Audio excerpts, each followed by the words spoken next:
Welcome to Real Estate Coaching Radio, starring award-winning real estate coaches and #1 international best-selling authors, Tim and Julie Harris. This is the #1 daily radio show for realtors looking for a no BS, authentic, real-time coaching experience. What's really working in today's market, how to generate more leads, make more money, and have more time for what you love in your life.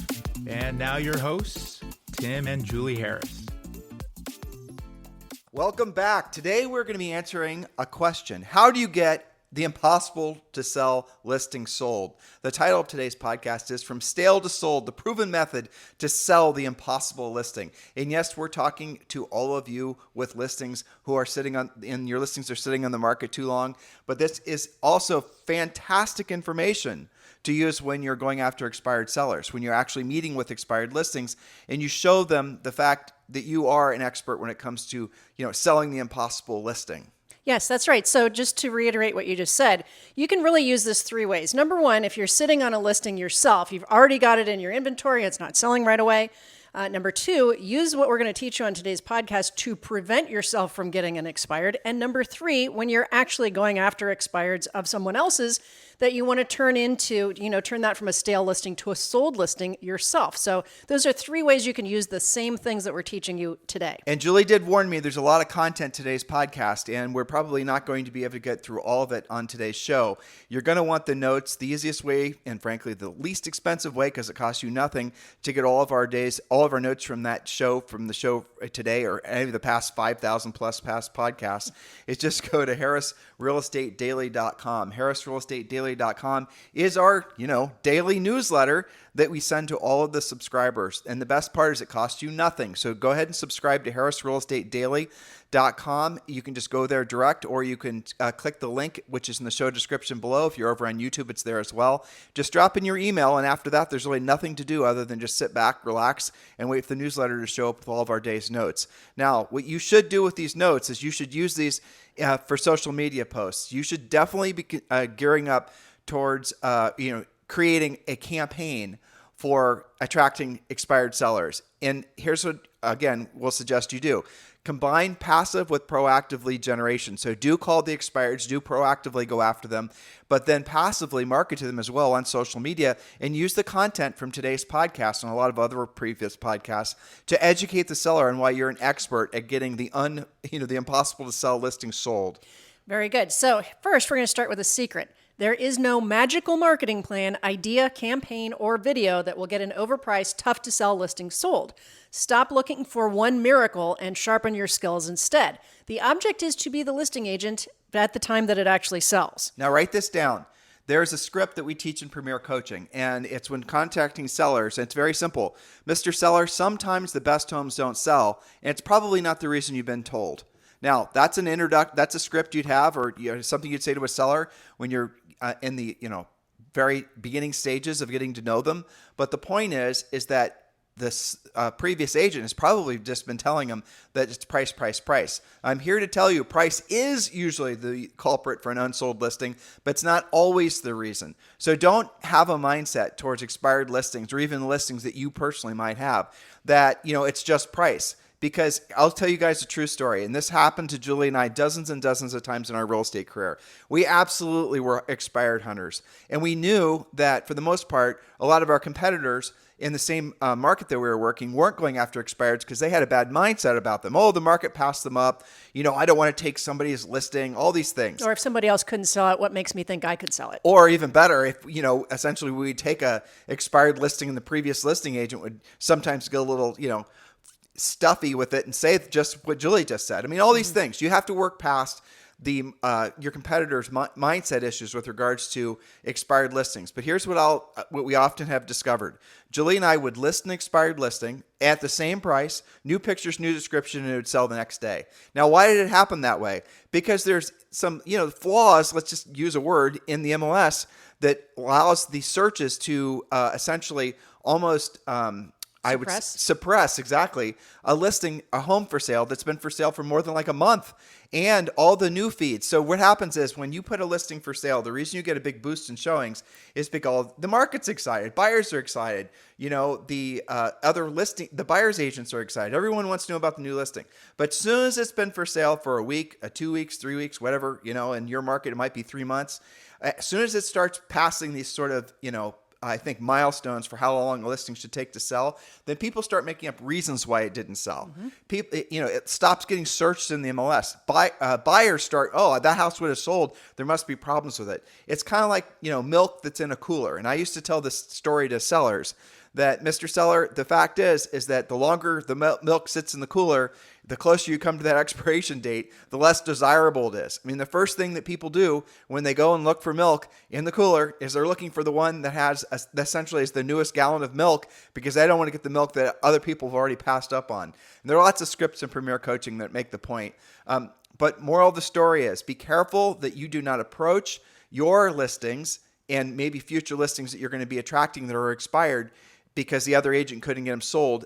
Don't approach them with the only problem being the price, because it could have been, again, the market timing, the interest rates. It could have been the seller's level of cooperation. It could have been the seller's level of motivation, maybe not allowing enough showings. It could have been that it's a kind of an odd property and the previous listing agent never returned any calls to any, buyers, let alone buyers agents that had questions. All these things. It could be more than one thing too. Right.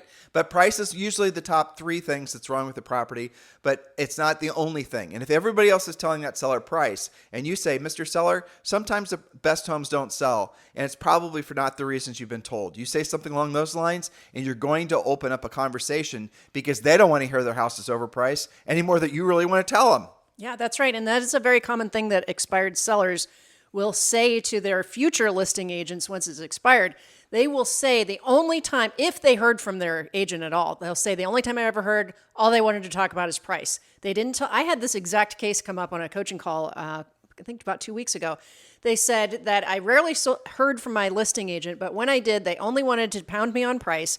I never had any idea what they were actually doing to market the property because they didn't show me any evidence of that. I felt like they dropped the ball and I didn't know what to say. So that was a lack of communication. It might have been a price issue, probably a lack of marketing, could have been a crappy MLS description. It could have been all those things, but the seller's impression was the only thing the agent had in their wheelhouse was asking me to reduce the price, and that's a great way to get yourself fired. Now, we're sharing all this with you so that you can use this information to make sure you get your hard-to-sell listings sold, but also when you're approaching expired listings, you also have more information in your mind to make you even more powerful, because we've got great news for you. Probably one of the best times in a long time to go after expired listings is almost here.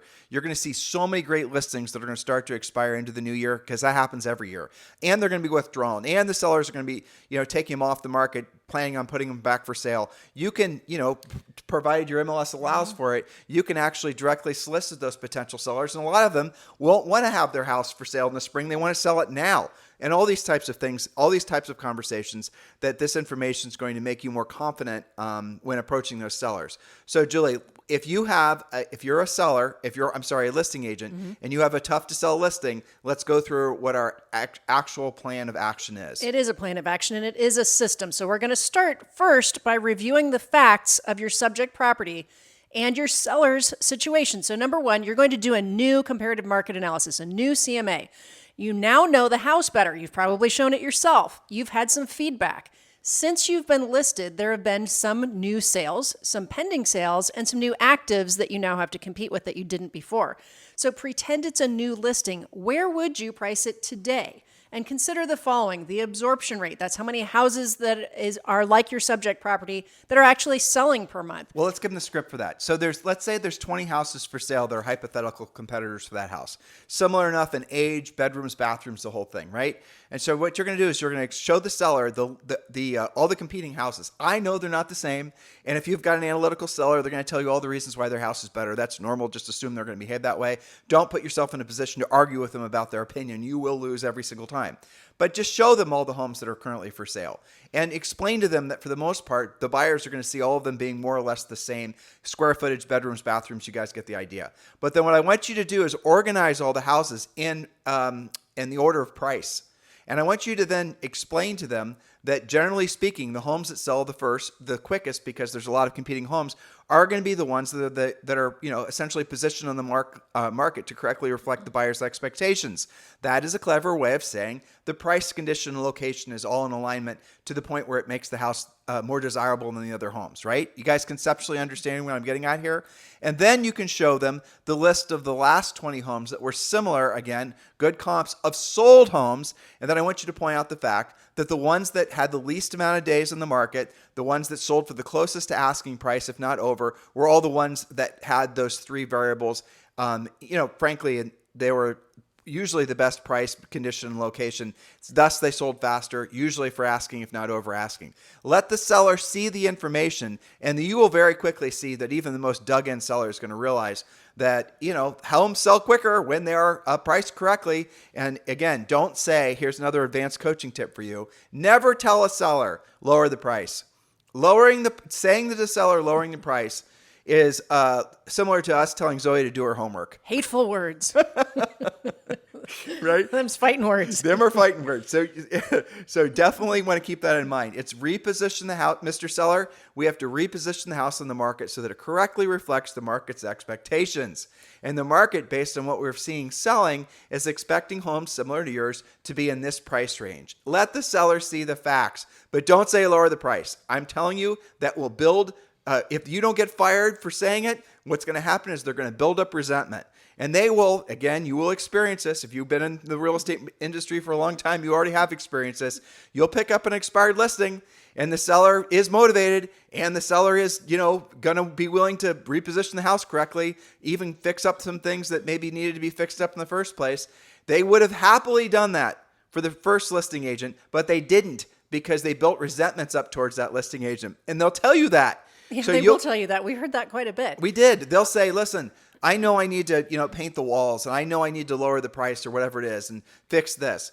And, I just didn't want to do it for the previous agent because I didn't want them to get the sale. You will hear sellers say that because the previous listing agent didn't communicate enough with them. That's the number one reason. Number two is because they had no bedside manner. They said lower the price, and they were too gruff.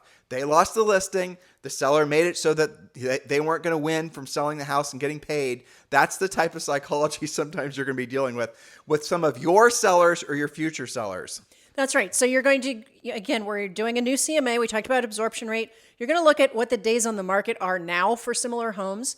You're going to look at the list to sell price ratio. That's the difference between the listing price and what homes that actually closed sold for, and the number of homes that you are now competing against. I did this analysis with one of my coaching clients last week. We looked at all of these things. We looked at while they were on the market, and I think it had reached about, I believe it was 68 days on the market, slow to no showings. What was the deal with this? Well, what else did sell? 2 houses in the very same neighborhood had sold recently. And what did we discover? This client lives in Southern California. The ones that sold did have pools. The ones that did not have pools, okay? And they were all basically priced the same. So what does that show you? For the same price, the buyers in Southern California pretty much expect to have a pool and not be on the line to spend another $100,000 to add a pool after they paid the same price as a house that's got one, right? That's right. The kind of thing that you find. And deliver this information as analytically and as dry as you can, Yes. without pretense, without emotion, without bloviating, without an opinion. Just give them the facts and let they, frankly. And just say, what do you think about that? Exactly. What do you think about that? And just don't try to make it so that you're trying to coerce them into thinking one way or the other. Let them form their own opinions based on the facts, and they will indeed form their own opinions. Now, number two is, frankly, should have been number one, absolutely positively the most important thing. Review your seller's motivation. Even if you believe that you knew it when you took the listing, you probably did, but it could have changed. Why are they moving? Are they a have-to-sell seller or just a want-to-move seller? In other words, is something compelling? Is the option of keeping the house, of not selling the house, something that's going to cause them far more discomfort than if they were to keep it? In other words, they don't want to have 2 mortgages. They have to sell because there's a legal reason. They have to sell because there's a financial reason. That's They right. have to sell because they're relocating someplace, where they don't want to own 2 homes. All the most motivated sellers are going to be the ones that are going to be most cooperative when it comes to positioning the house on the market. But you got to find out if they're have to sell sellers or if they're want to sell sellers. If you find out they're want to sell as well, when pigs fly, or if I can get my price, I have no place to go. Well, I'll decide where I'm going to go next once this property sells, those types of things. The less motivated sellers are less likely to sell because they're not going to be willing to position the house correctly on the market. That's the nature of lack of motivation. And again, that's not just price, although it can be price. Lack of cooperation can be, having all kinds of crazy showing rules. It could be not taking after the house before showings. It could be hanging around and creeping out the buyers when they are showing. Lots of different flavors of that. So this is really important. I'm always shocked how many coaching clients that I train help with this situation don't know this answer. Where is the seller going when the house sells? Well, I don't know. I don't remember. I think they're going to their rental property. I don't know. You're being too nice. Right? The fact is that most agents don't know how to pre-qualify. Well, that's what it comes down to. They Yes. don't know it because they didn't ask the pre-qualification questions. Have they already moved out? Remember, the motivation may have changed since you first listed the home. And note to self, this could be the very issue if they're buying with you and don't have a good feel for where they're going to be moving. Why would they give you a better price? Why would they cooperate more if they don't know where they'd even move to? Uncertainty causes people to not take action. And in this case, it could be, not changing the price, not correcting negative feedback. So here's a solution in that situation. Take them out for a long afternoon or even a full day to see what their options are. They need to fall in love with what's next to let go of what's current. And here's the secret. Oftentimes, new construction is the answer. Be sure that you know what's being built where and at what price points in your market. Learn the builder incentives. This may require you to go out for a day and investigate the options before you take your seller/buyer out. But it also, Julie said something really critical. Hopefully you guys were listening, is that even though their motivation may have been because they had a home that they were building, and you haven't checked in with them about that motivation. And guess what? They decided not to go with that builder, and now they have no place to go. And that's the reason they're being so fussy with allowing showings. Mm-hmm. So it's a good idea to review what the seller's time frame is and what their motivation is. If you know for sure that the new house is going to be done in, say, 6 months, and you then have something to work backwards from, and you can gauge the sellers, frankly, if the seller is being a little bit stubborn on showings or price even, you can go after the seller and remind them what their time frame is. Remind them that's your job to be the planner of, to avoid the things that might cause them to end up owning 2 homes at once. You have to be in control of that, but just remind them, Mr. Seller, remind me, is the house, I have in my notes that your new construction home is going to be done in like 3 months. Is that true? Yes. Well, that's right. So can I tell you why that scares me for you? Why? Well, it's because in this market, as you know, it's going to take usually once we find a buyer. So let's say we find a buyer today, we're in contract in a couple days. It's going to take 30 to 60 days to even get the home sold. And that's assuming there's, we find the buyer today and there's no complications with their financing or any other things. So if you're telling me we have roughly 90 days to actually, make it so that you're not owning 2 homes at once, we don't have really that much time, effective time left to really get this property sold so you're not ending up, again, owning 2 homes at once. Work backwards from what their motivation is, and then you'll get them, again, to move past their emotional resistance sometimes to doing things that maybe make them uncomfortable, like, not allowing the comfort sheep or goat, or what was the seller we had with it? Comfort pony. A comfort pony in the house. Like, oh my gosh. Shows like a zoo. That Yes, was the feedback. smells like a zoo. Right. Yes. It was your coaching client, right? It was also, again, in California. Yeah. Yes. Now, here's another interesting thing with this scenario. When you find out that your seller is building, and I dealt with this with a coaching client last week, a lot of these guys don't realize this because things had been selling so much more quickly when we didn't have inventory. Many of the builders, and you need to know, if you've got a client that's in contract on new construction and you've got their listing, they've got a house to sell, okay, or maybe even if somebody else has it listed in another state, you need to know, does that builder have a requirement to remove the home sale contingency by a certain date? That's another way to show you've got to get serious about getting this house sold, because in 30 days, maybe it's not a completed house until 90 or 120, but in only 30 days, that seller's going to have to remove their home sale contingency and proceed to close, having 2 mortgages, assuming they even qualify. Or guess what happens to them? That house goes back into inventory, the builder sells it, and they have to start from scratch. That's motivational. And any changes they made, they'll lose their deposits. That's right. And they probably paid for that weird tile that they wanted in the bathroom that wasn't on the normal pick list. Yeah, exactly. That's going to be money that they're going to lose. Anyway, motivation. Yes, motivation. Point number 3 is keeping the home an option for the seller. These are all questions you should have known, by the way, the answers to when you listed the house originally. It is in the seller pre-qualification form that we give you as part of Premier Coaching. After you set the appointment in our 7-step listing process, then you've got to go drill and pre-qualify the seller. Ask them all the questions because you got to know what their motivations are. Because here's the bottom line. If they, they might have you put the house for sale, all the while in their back of their mind, they're planning on making it into a VRBO or they're planning on leasing it. How many of you listening right now have had that actually happen? It's painful, isn't it? Well, and let's talk about that because that's happening more frequently due to low interest rates being locked in, right? Okay, so is keeping the home an option for your seller? Might they lease it? Do they want to try to lease it?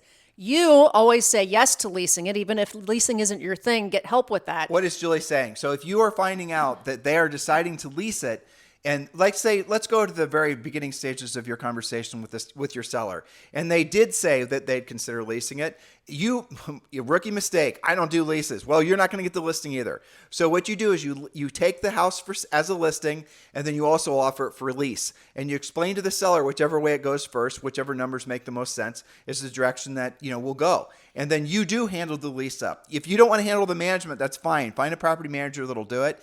But you can handle the lease up, and you can at least get paid, usually a 6% commission on the lease up.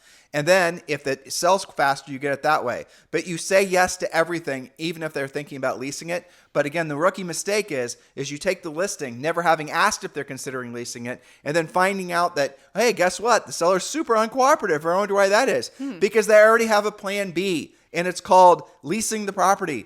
Yes, exactly. Now, here's a secret.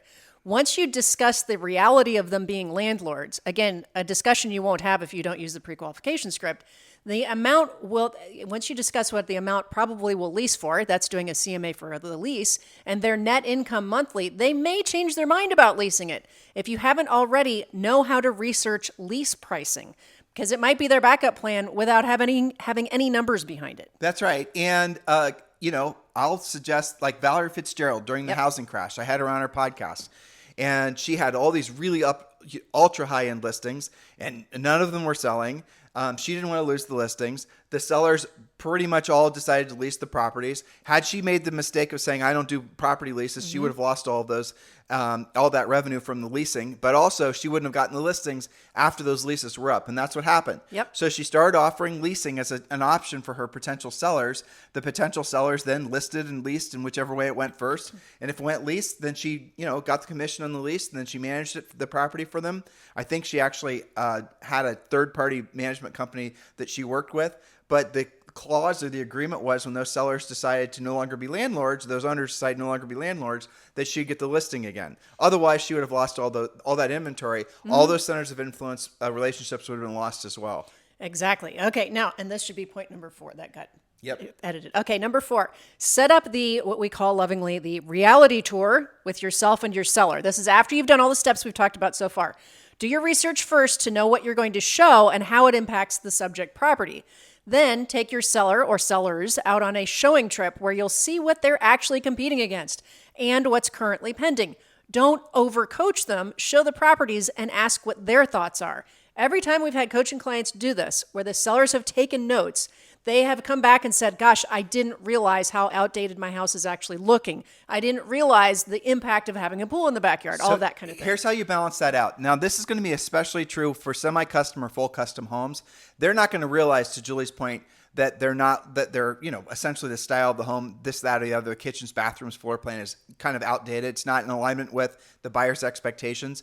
If you're blessed with new construction nearby, make sure you not only show them the resale competing homes, but show them the new construction competing homes, because the new construction will really drive the point home that their home is obsolete in the eyes of the buyers, and they're going to have to price accordingly. Guys, get it? Yeah. Even if, their house is 20 years old and what's selling is 3 years old, it doesn't have to be brand new construction. It's just a more modern floor plan that doesn't have all the repair problems. I'm going to give you guys an advanced coaching tip. When you go on a really expensive listing or the seller's really fussy, or you show up and they have their own spreadsheets and their own CMAs, like you'll run into those types. Here's what you do. And let's just say whatever they came up with, is not in alignment with the market's expectations. Notice how I'm not saying lower the price. Offer to say, Mr. Seller, I can understand, having now seen your home, why you feel your home is worth more than what the market is telling us. Not your CMA, nothing like that. Remember, you're supposed to be on the same side of the seller. You're not. It's you against the market kind of thing.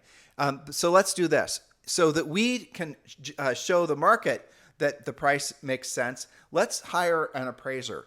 and the appraiser will have an independent appraiser come out. You can even choose the appraiser, and they'll come out and they'll appraise the home. And that way, when the buyer comes by with the buyer's agent, that we can leave the appraisal on the kitchen counter, and they'll actually feel more comfortable offering the price that you feel it's worth, because the appraisal hopefully will be in alignment with what your expectations are.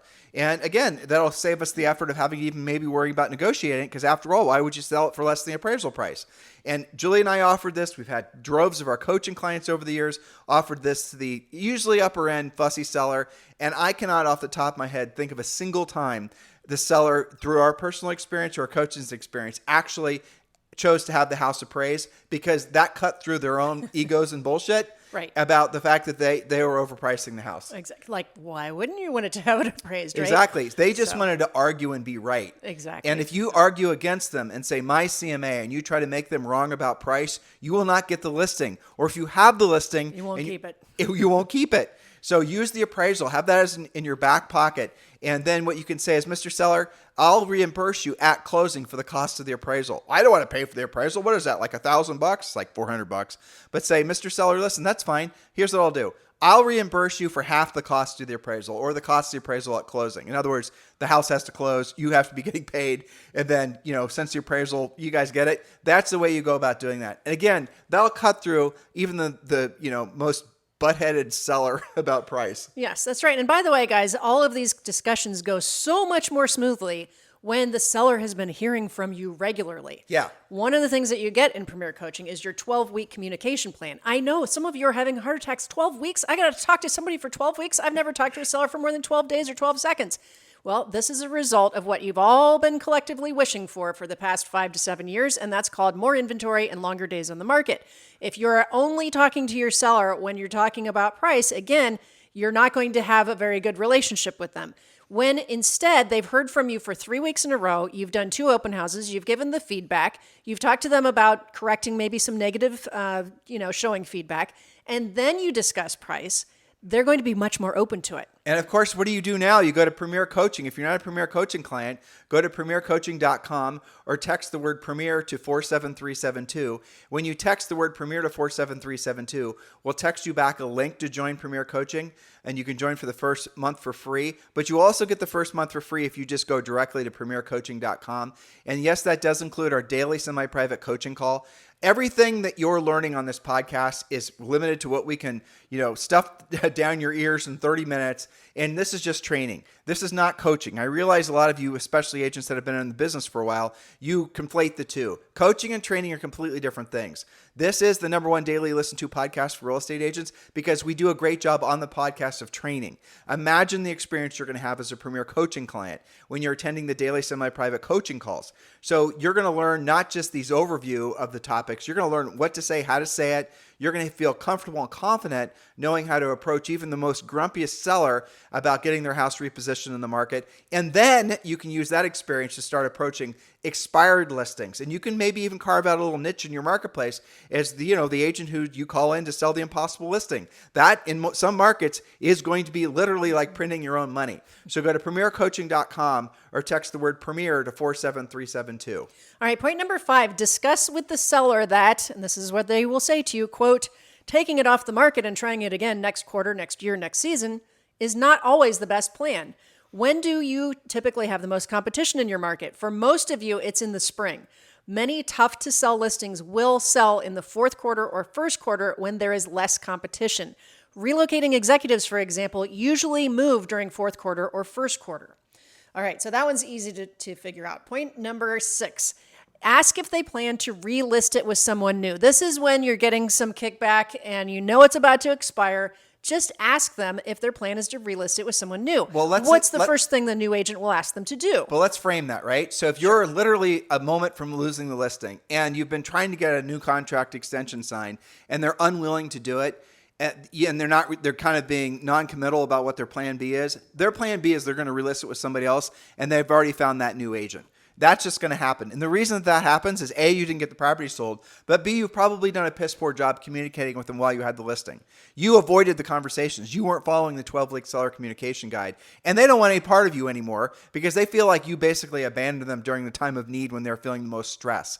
You won't keep the listing because you didn't deserve to keep the listing because you didn't sell it and you didn't earn the right to actually keep it beyond your original term date, right? So when you get there, you still try to retain that listing by asking the seller to maybe set aside a little bit of their emotional disconnect they might have, and ask them to review what Julie's presenting to you now. Yeah. So what do you figure the first thing a new agent's going to ask you to do? Of course, they're going to ask for a new price. Now, why lose valuable marketing time with restaging new photos, new videos, and new media when you can do this for them now? Okay, so if you're going to do all of that for a new agent, why not do it for me now? And again, they're not going to do it for you if this is the first time they've heard from you. Now, I'm going to share with you something that doesn't work in all MLSs, but this is something that Julie and I used to do, and we have a lot of coaching clients. So Julie and I both had real estate licenses, and at the time we had a team of like 13 agents. And what we would do is, it was in our marketing plan, we present it to sellers.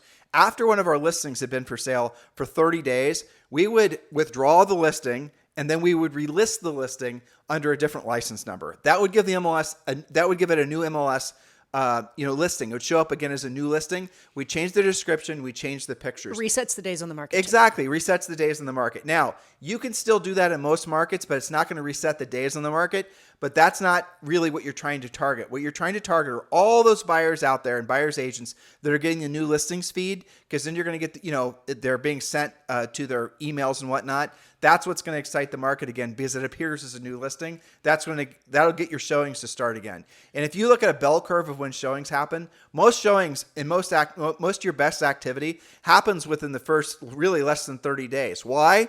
Because all the best buyers are in the marketplace right now, and they're waiting by their keyboards for a new listing to come up, and they're the ones that have already been pre-approved. Maybe they have lost in some competitive bidding situations. Maybe there's, whatever, right? They're the ones in every marketplace, in every house, in every price range. There are going to be, it might be as few as 10, there might be as many as 100 buyers that are, waiting for the new listing to happen. And that means that the first showings you get are always your best showings. And interestingly enough, your first offers are almost always your best offers because those are buyers and buyers agents that know the market really, really well because they've been out there trying to find homes for those best, that first batch of buyers you're going to see. You need to know how to explain that to a seller using some of the graphs and the infographics we have in Premier Coaching. Point number 7, review and use the NAR price reduction script, which we have taught for years, used ourselves, and works great. And Tim did a little bit of this at the top of the podcast. According to our National Association of Realtors, if after 2 weeks or 10 showings you don't have a workable offer, you are missing the market regarding price. Notice I did not say overpriced. I said missing the market regarding price. It's time to reposition the property to reflect the expectations of the buyers who are out there looking currently. There's a lot of different ways to say that, but I'll tell you a clever way how to use this. First of all, you need to say that when you're meeting with the sellers in the first place, even when you feel like you're pricing it right. Price, condition, location are all in alignment. Always plant the seed with the seller that you're going to be reviewing the positioning of the home on the market. Avoid saying price in 2 weeks or 10 showings, whichever comes first. And write that down for them, and they have to acknowledge it. So you're listing it on October 1st. On October 10th, Mr. Seller, we're going to have a conversation about how the house is positioned in the market so we can make sure that you remain competitive, that sort of thing. Now, I'll give you guys another way of using it. Let's say you're in a situation where you have to take a listing overpriced. It happens, right? You have to. The other agents are blowing smoke up the seller's butt, or maybe the seller's blowing their own smoke about price. And here's what you say, Mr. Seller, listen, I appreciate the fact that despite what the market is telling us, you feel your house that is worth $500 is worth $525 or $530. Again, let's just assume other agents have told them that. So, Mr. Seller, I do understand because you have a pool and the house is in really good condition. I can definitely see why your house would be worth more in the market. Don't argue with them about price. Don't try to make them wrong. You will be the one that loses. So let's do this. Let's go ahead and list the house now, Mr. Seller, at $529,900. But let's be in agreement that after 2 weeks or 10 showings, whichever comes first, we'll have a conversation about repositioning the house in the market so that it correctly reflects the buyer's expectation. We don't want to miss the market because we know the buyers that come in the first 2 or 3 weeks are the best buyers in the market. So let's do that. Let's go ahead and list this for $529,900. and I'll do everything to get the property sold. I totally and completely believe in the house. I love the improvements you've made. And then we'll revisit this if we have to in 2 weeks or 10 showings if we don't have the property sold. That is how you tell a seller what they want to hear, get the listing, and you're not doing battle with them and locking horns over price. Yes, and do you remember we used to have sellers when we did that, and it's critical what you said, do it at the time you take the listing.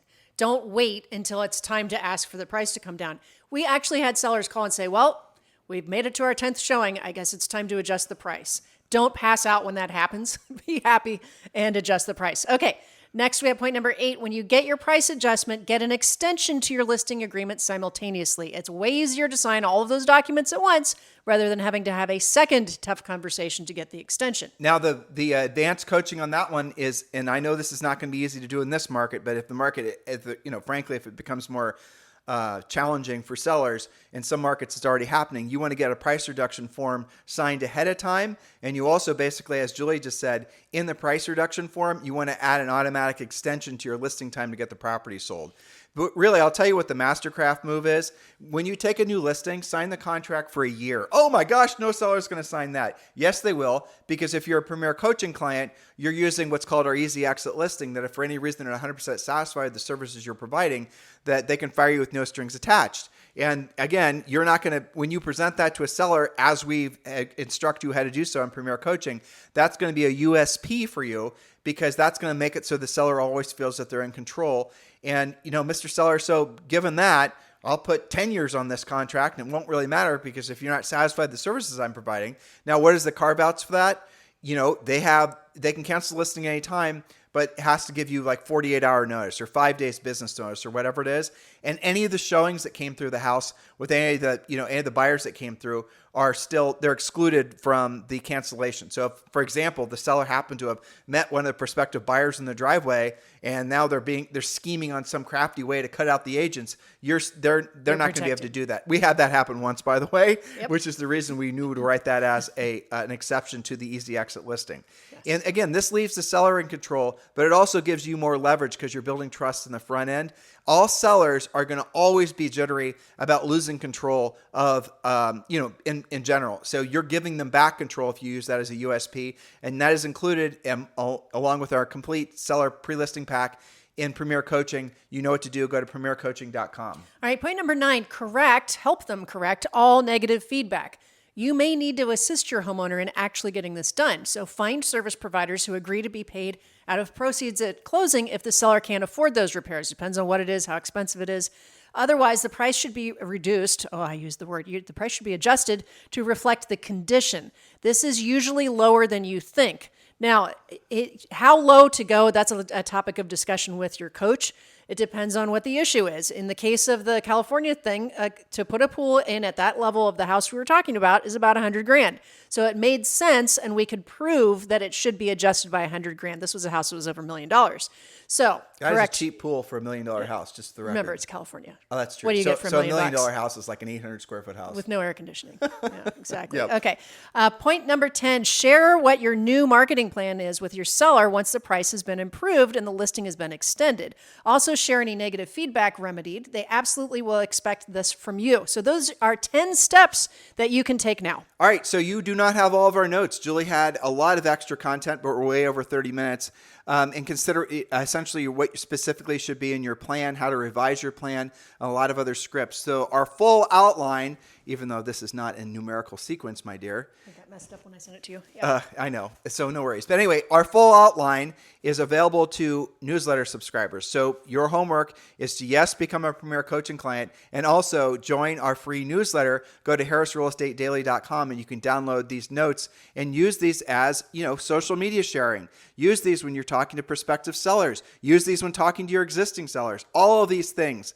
Use these when you're presenting to your agents in your team or your agents in your brokerage. Go to harrisrealestatedaily.com and subscribe to our daily newsletter. Guys, thank you for all the great feedback you've been giving us on iTunes, Stitcher, and Spotify. It is our pleasure and our honor to provide this information for you every single day. Now, if you think of it, we'd certainly appreciate appreciate you giving us a 5-star review over on iTunes and a little comment about why you appreciate the podcast so much. Thank you very much. We'll talk with you on the show tomorrow. This podcast is a part of the C-Suite Radio Network. For more top business podcasts, visit c-suiteradio.com.